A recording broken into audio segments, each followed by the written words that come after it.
Hi, this is Jared with Intellos. In this video we're going to cover a simple fix to some pretty annoying issues. These issues include random or constant fake virus alerts, the inability to download files from the internet, among other potential problems with your web browsers. What we are going to do is reset the browser to defaults.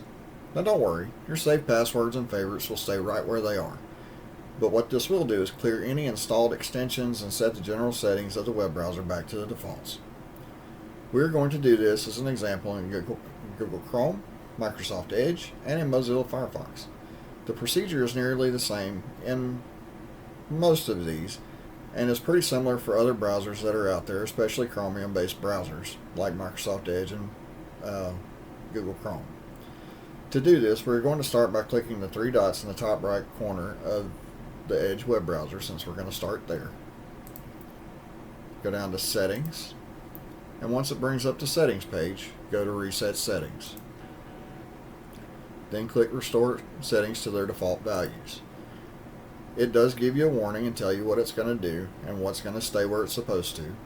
Once you click Reset, depending on how long it's been since this has occurred, it may take a minute or so before it comes back to this screen. Once it's come back to this, then you can close it and reopen it and go back to your normal web browsing from there.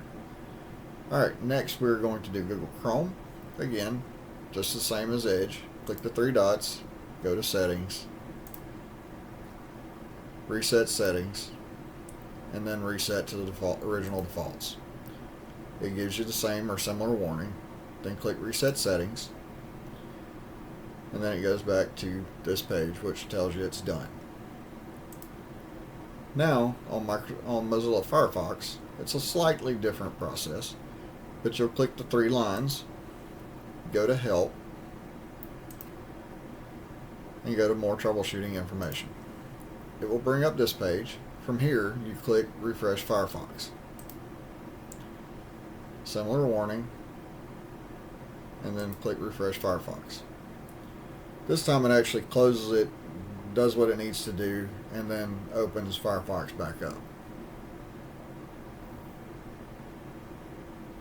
Just click Continue on that, and let's go, and it will open the pages back up that you had open. Alright, so that concludes the video, and I hope you have a great day, and I hope this solves some problems for you.